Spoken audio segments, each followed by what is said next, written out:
Bien, buen día para todos. Es un placer saludarles. Espero se encuentren bien, de salud, al lado de los suyos, estimados estudiantes y compañeros docentes de la asignatura de primeros auxilios.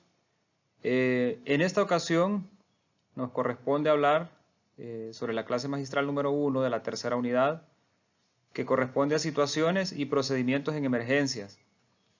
Como cuerpo docente tenemos a los licenciados Leda Navarro Cáceres, al licenciado Fausto Ricardo Baide, la licenciada Marilyn Jimena Zavala, al licenciado Juan Carlos Cortés, la licenciada Rosa Elisa Mendoza, la licenciada Sandra Reina, la licenciada Jocelyn Isamar Valladares y a su servidor Amir Vázquez. Hablaremos un poco sobre pasos a seguir durante una situación de emergencia. Tenemos tres apartados básicos en la presente diapositiva que corresponden a revisar, llamar y atender. Estos tres apartados básicos van enlazados estrictamente al principio fundamental de primeros auxilios que corresponde a mantener la calma. Debemos mantener la calma en todo momento, al momento de revisar, al momento de llamar y al momento de atender. Cuando nos referimos a revisar, nos referimos a revisar el área del incidente, qué fue lo que ocurrió, cuáles son las posibles causas que desencadenaron el accidente, ver cuántas personas están involucradas en el accidente. En nuestro hogar puede ser que hayan niños, o puede ser que sea un anciano, puede ser que sea un adulto joven, etc. Cuando nos referimos al aspecto llamar, comprendemos que hay un Sistema Nacional de Emergencia que está compuesto por Cruz Roja, bomberos y Cruz Verde, que son las personas encargadas o los entes encargados de brindarnos atención prehospitalaria cuando ésta se requiere. Atienda hace referencia a atender la persona accidentada. Vamos a revisar nosotros a la persona que sufrió el accidente, ver dónde están las lesiones, por ejemplo, identificar cuáles son sus signos vitales, identificar si la persona está consciente o está inconsciente y ver de qué manera podemos ayudar mientras llega la atención prehospitalaria. Hablaremos de algunas preguntas que debo responderme al revisar el área del incidente. Debo responderme si es seguro, si involucra riesgo inmediato, qué ocurrió, cuántas personas están involucradas, hay alguien disponible para ayudar, qué está mal. Cuando nos referimos a esta serie de preguntas que debo responderme antes de atender una situación de emergencia o una situación donde ocurrió un accidente, debo saber si es seguro para mí, si es seguro para la persona que sufrió el accidente. Debemos tener en cuenta si hay riesgos inmediatos. Por ejemplo, si hubo un cortocircuito en mi casa y veo que hay presencia de agua, sabemos que eso puede complicar mucho más la situación, puede agravar mucho más la situación. Debemos saber o respondernos la pregunta ¿qué ocurrió? Debemos saber qué fue lo que hubo antes de que ocurriera el accidente, qué provocó el accidente, si habrá una réplica de lo que provocó el accidente o no, debemos estar seguros de eso. Debemos saber cuántas personas están involucradas, saber si hay niños o si hay ancianos, si es más de una persona la que está involucrada en el accidente, debemos tener en cuenta todo eso. También debemos respondernos la pregunta, ¿hay alguien disponible para ayudar? Puede ser que en nuestra familia más de una persona conozca acerca de primeros auxilios, entonces es importante tenerlo en cuenta y respondernos esa pregunta. Debemos responder la pregunta también ¿qué está mal? Que hace referencia a las condiciones anteriores que les mencionaba. Por ejemplo, si hubo una manguera del chimbo de gas de mi casa, por ejemplo, tiene una ruptura y lamentablemente tomó fuego, entonces esa ruptura de la manguera del gas va a estar completamente en llamas. Okay, un riesgo inmediato podría ser la explosión del chimbo que todavía está sellado. Entonces, todas esas circunstancias yo debo tenerlas en cuenta al momento de atender una situación de emergencia. Al momento de llamar debo tener en cuenta algunos aspectos que son necesarios para tener una mejor atención del Sistema Nacional de Emergencias. Hay una sintomatología que se presenta en los eventos de emergencia que pueden ocurrir en nuestro hogar. Por ejemplo, tenemos la inconsciencia o nivel alterado de la conciencia. Ok, existen formas para poder identificar si esto está ocurriendo con una persona que sufrió un accidente. La inconsciencia, pues, una forma de identificarla es que nosotros no vamos a poder tener una conversación verbal con la persona a quien le ocurrió un accidente. El nivel alterado de la conciencia, existen varias formas de conocer si hay un nivel alterado de la conciencia de la persona a quien le ocurrió un accidente. Un ejemplo puede ser preguntarle a esta persona en qué día estamos, quién es su esposo, quiénes son sus hijos, cuántos años tiene, en qué colonia vive. Y si las respuestas de esta persona no encajan con la realidad, pues obviamente sabremos y conoceremos que hay un nivel alterado de la conciencia y es necesario llamar al Sistema Nacional de Emergencias. Los problemas respiratorios agudos, en ese sentido, pues sabemos la situación que se vive a nivel mundial con una complicación respiratoria que está presente y que es un síntoma de COVID-19, por ejemplo, y que también es necesario llamar al Sistema Nacional de Emergencia. Dolor agudo en el pecho, sabemos que nuestra caja torácica encierra lo que son pulmones y nuestro corazón. Entonces es necesario, si hay un dolor agudo en el pecho, puede ser un problema de pulmones, puede ser un problema cardíaco, entonces es necesario alertar o llamar al Sistema Nacional de Emergencia. Dolor abdominal persistente, ok, ¿por qué debemos llamar cuando hay un dolor abdominal persistente? En nuestra zona abdominal se encierra no solo el estómago, tenemos albergados muchos órganos que son de vital importancia para nuestro organismo, por lo tanto es necesario llamar. Sangrado externo severo, ya sea a través de los oídos, ya sea a través de la nariz, ya sea a través de la boca. Es necesario llamar porque no sabemos a ciencia cierta qué está ocurriendo y nuestro familiar o nuestro amigo necesita ser trasladado a un centro asistencial para que le brinden atención médica. Vómito o expulsión de sangre, ya se los mencionaba anteriormente, son problemas internos y por lo tanto quien debe tratarlos pues es un especialista. En cuanto a quemaduras graves nos referimos ya a quemaduras de segundo y tercer grado. También deben ser tratadas en un centro asistencial, por lo tanto se debe llamar para poder trasladar. Continuando con la sintomatología, hablaremos sobre lesiones supuestas u obvias en la cabeza, cuello o columna vertebral. Sabemos que nuestro cráneo o nuestra cabeza alberga el cerebro, que es la computadora principal de nuestro organismo y la que se encarga de enviar todas las órdenes para ejecutar diferentes acciones con nuestro cuerpo.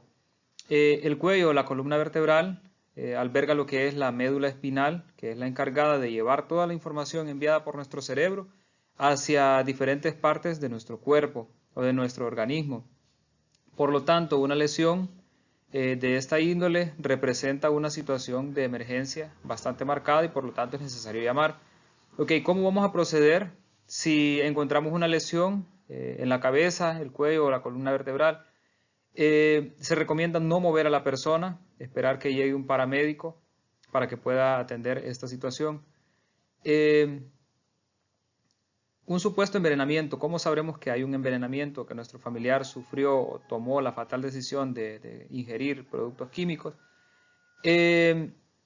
Vamos a encontrar indicios o fuertes olores a productos químicos venenosos. Puede ser que él se encuentre desmayado, con una sudoración fría, las pupilas de sus ojos van a estar dilatadas, el pulso y todos sus signos vitales van a estar totalmente debilitados. Entonces sabremos que hay un envenenamiento.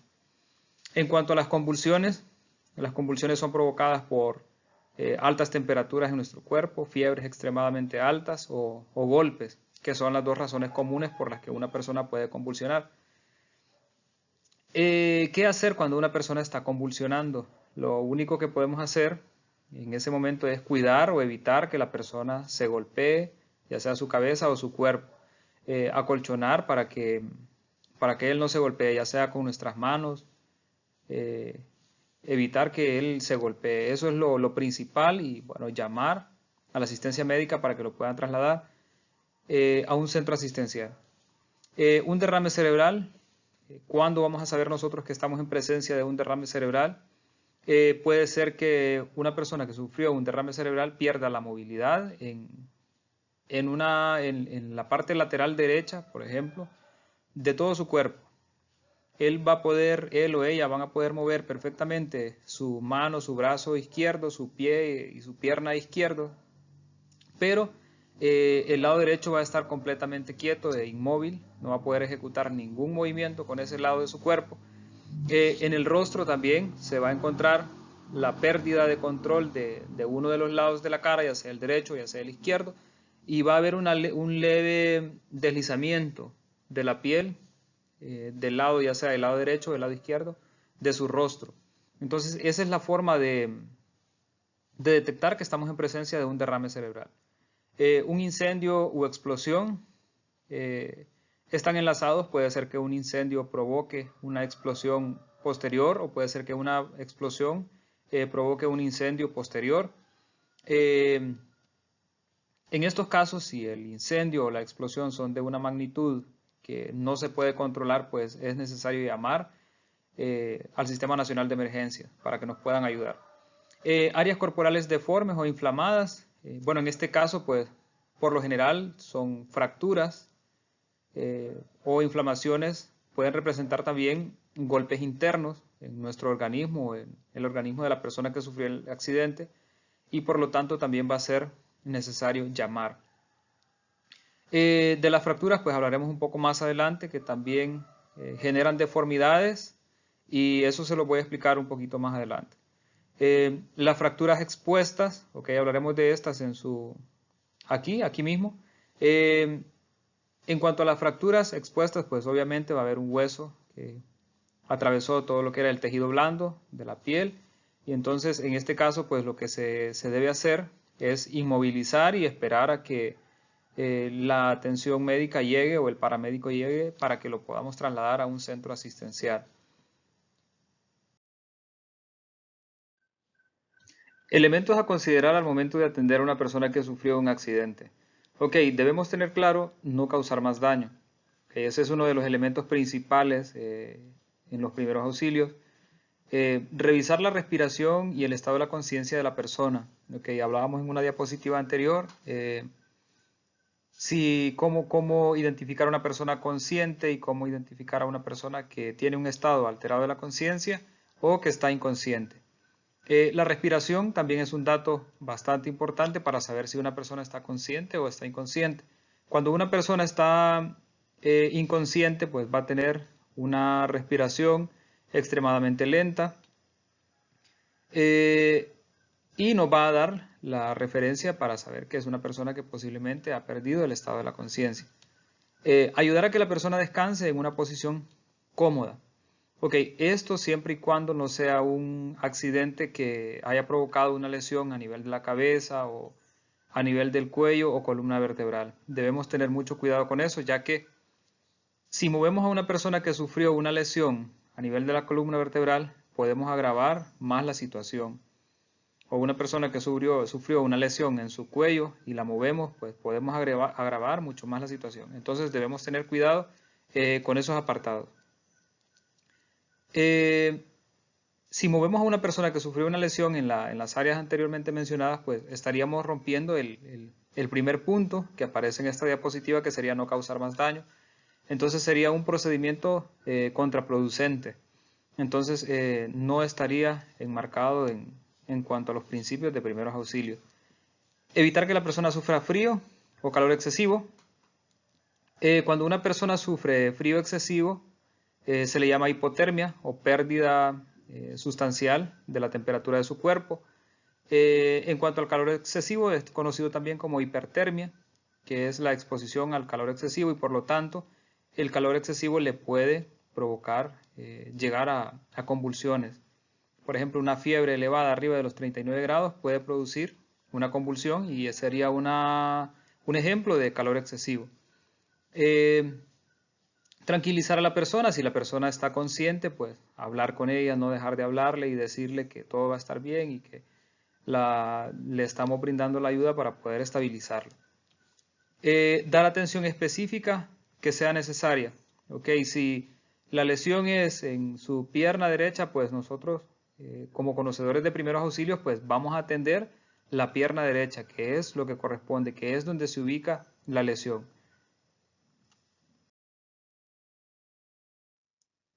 Técnicas para mover a una persona lesionada o enferma.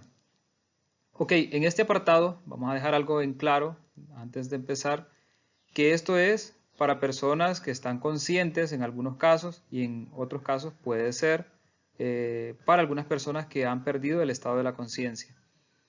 El primer apartado, ayuda para caminar, puede ser entre dos personas, como lo estamos viendo acá en la primera imagen, con quien sufrió la lesión, pues es la persona que aparece de color azul, y quienes están brindando la ayuda o la asistencia son las personas que están de color beige y color rojo.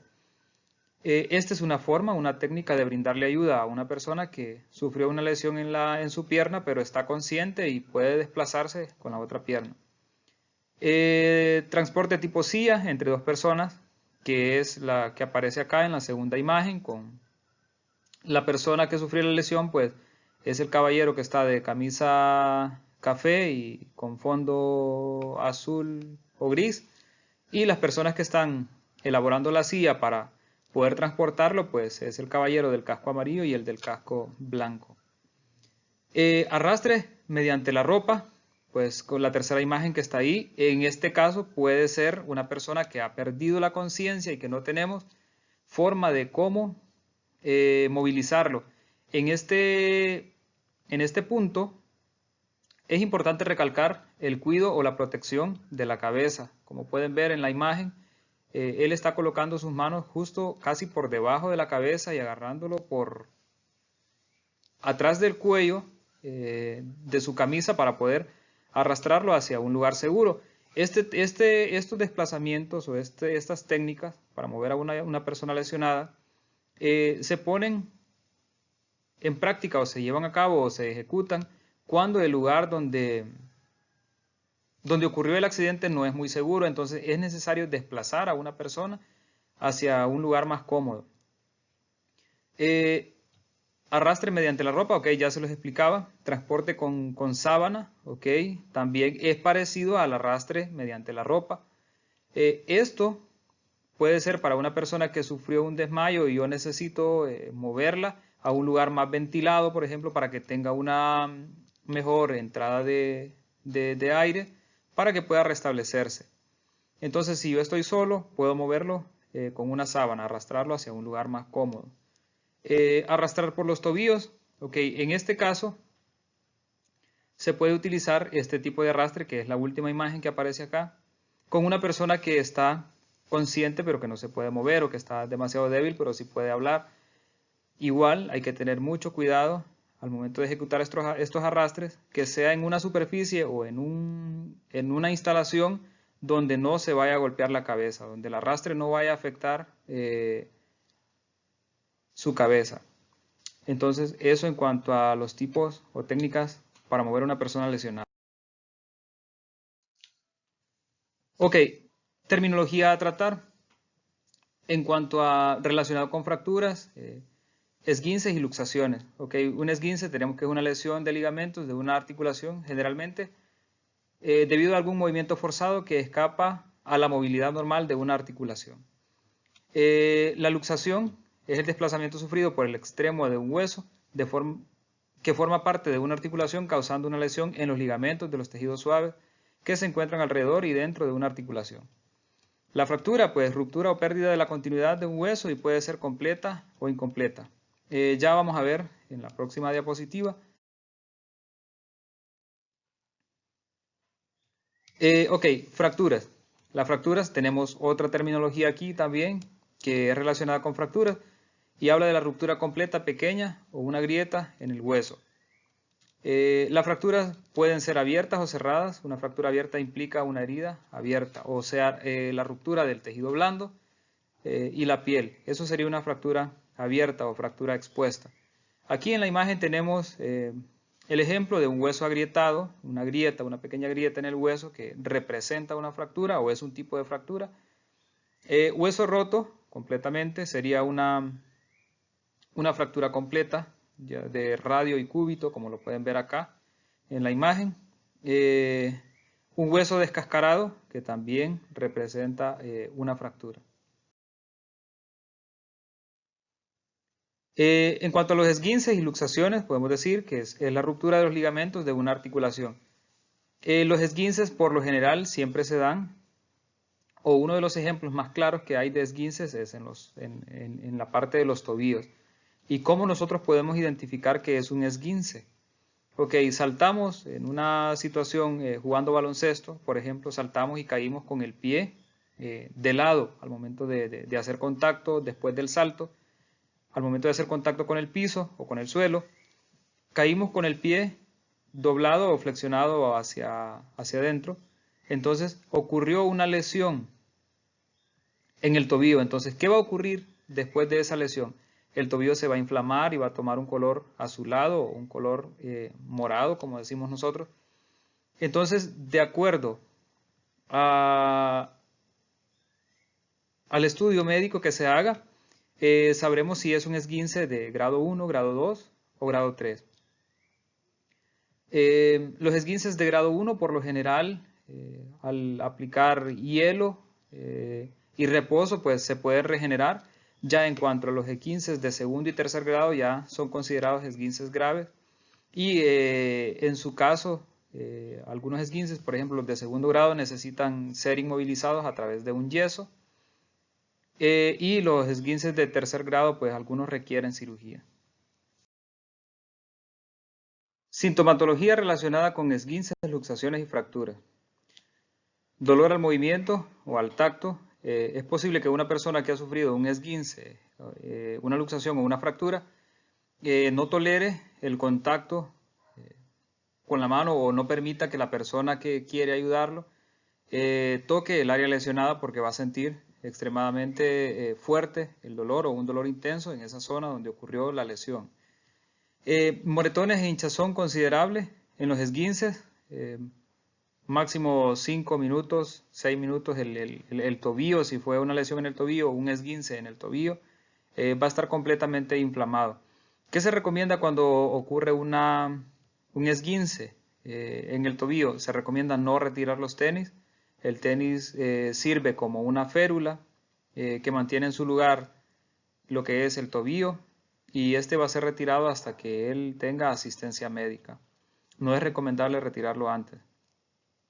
Existe una deformación considerable. Esto, por ejemplo, en la primera imagen que vemos acá, que es una fractura en tallo verde, se va a notar una pequeña deformidad o puede ser un pequeño hueco en la extremidad o una deformidad o va a tener una curva que no es normal en la extremidad en el área o la extremidad donde sufrió la fractura. El área lesionada está fría, puede ser también un síntoma de una fractura, que sea una fractura que no está expuesta, o sea, una fractura que ocurrió a nivel interno. La causa de la lesión sugiere que puede ser grave. Ok, esto si es una fractura, por ejemplo, una fractura expuesta, obviamente toca aplicar un procedimiento de control de hemorragia, inmovilización y traslado. La persona siente que sus huesos rechinan o él mismo escuchó un crujido al momento de la lesión. En este apartado, pues, si hubo un sonido de chasquido o de crujido al momento de que ocurrió el accidente, pues probablemente estemos en presencia de una fractura. En esta parte, cabe mencionar que, por ejemplo, las personas mayores de 60 años, por ejemplo, que por lo general siempre les ocurren accidentes y se caen, ya sea en su casa o en sus áreas de trabajo, una caída de una persona mayor de 60 años representa una fractura hasta que se demuestre lo contrario. Entonces es necesario brindar la ayuda correspondiente y trasladar si fuera necesario. Ok, aquí tenemos los tres tipos de lesiones o de fracturas. Tenemos en tallo verde, que ya les decía que no está completamente fragmentado, el hueso no está completamente roto, pero sí hay una pequeña deformación en el miembro donde ocurrió la fractura. Una fractura simple puede ser en la tibia y peroné de nuestra pierna y solo se rompió uno de los huesos que componen o que están dentro de la pierna. Transversa puede ser completa, que rompió tibia y peroné del miembro que estamos hablando. Tratamiento e inmovilización de extremidades superiores. Ok, para inmovilizar el brazo, por ejemplo, debemos descubrir por completo la extremidad. Si una persona utiliza camisa manga larga, debemos quitar toda la tela que está en ese brazo para poder inmovilizar de mejor manera y poder descubrir dónde ocurrió la lesión. Valorar la reacción motora y la sensibilidad. Okay. En cuanto a la sensibilidad, pues va a haber un dolor considerable o muy agudo en la parte donde está ubicada la fractura. Elegir una forma de inmovilizar ambas articulaciones, hombro y codo. Ok, debemos inmovilizar toda la extremidad. Como ustedes ven en este apartado, habla de inmovilizar las articulaciones del hombro y el codo para evitar complicaciones en la fractura y para mantener quieto todo el miembro ya sea el brazo derecho o el brazo izquierdo, para que no ocurran más lesiones. Acolchar la parte afectada antes de inmovilizar. Debemos ubicar ya sea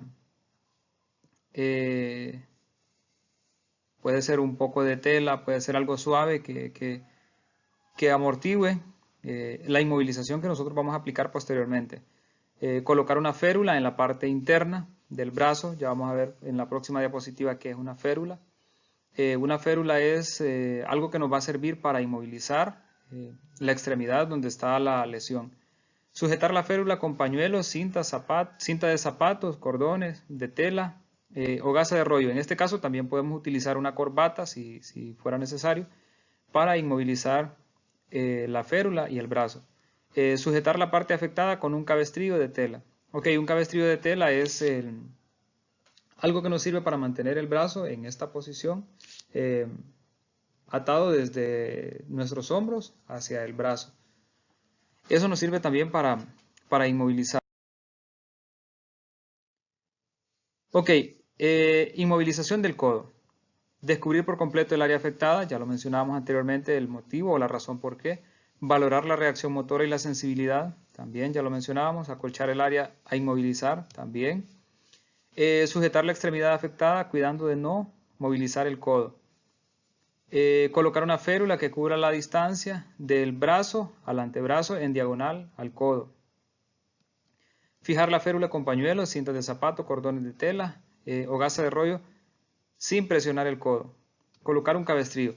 Ok, el procedimiento es similar a la inmovilización que mencionábamos anteriormente. Ok, pero ¿cuándo vamos a inmovilizar de esta manera? Cuando tengamos una lesión a nivel del codo y este se encuentre a 90 grados. Vamos a aplicar todo este procedimiento. Ok. Ok, materiales que podemos utilizar para inmovilizar, ya sea, bueno, un antebrazo en este caso, o un brazo en este caso. Podemos utilizar pañuelos para ejecutar los amarres. Podemos utilizar revistas que sirven como férula para inmovilizar el área afectada. Bolsas plásticas que pueden servir para elaborar un cabestrillo, que es el que va a sostener nuestro brazo hacia nuestro cuello y hombros. Las corbatas que también sirven para ejecutar amarres de inmovilización junto con las férulas que fueron construidas por revistas. Esto sirve para inmovilizar y evitar que el miembro lesionado pueda moverse y causar más daño. En la otra imagen podemos ver dos ramas pequeñas del tamaño del antebrazo que están sirviendo como férula. En su interior podemos ver que hay algunos apósitos de gasa que están sosteniendo o evitando que se provoque mayor daño con las férulas. El vendaje que aparece ahí en esa imagen puede ser porque era una fractura expuesta y tuvieron que controlar una hemorragia.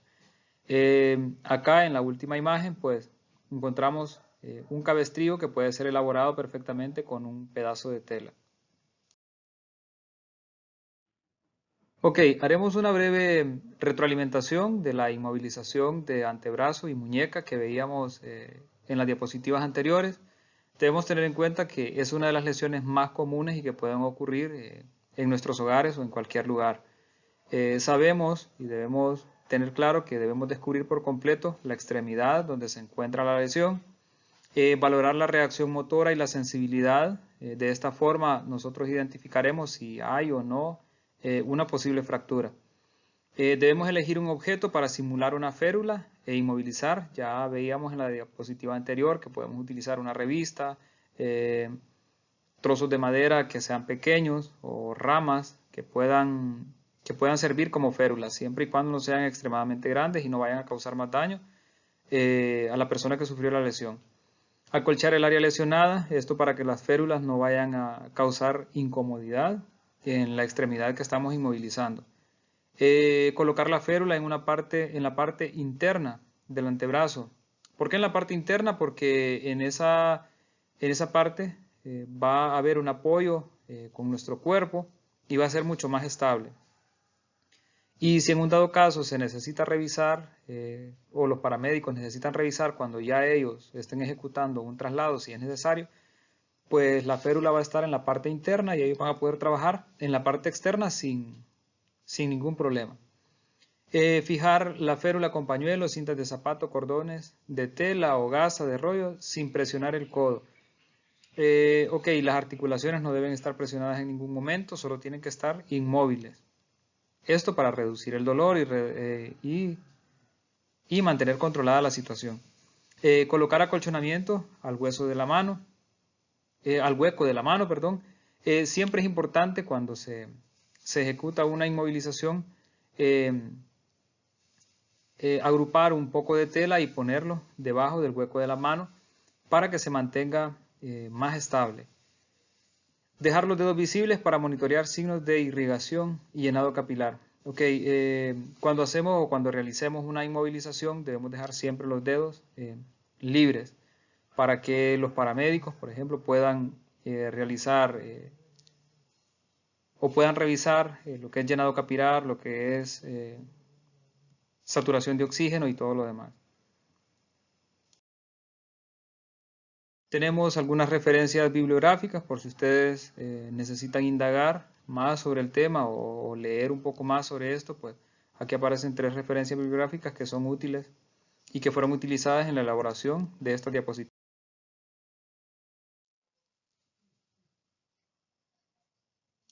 Muchísimas gracias por su atención. Quizás nos veamos en una clase posterior y bueno, es un placer. Feliz día para todos.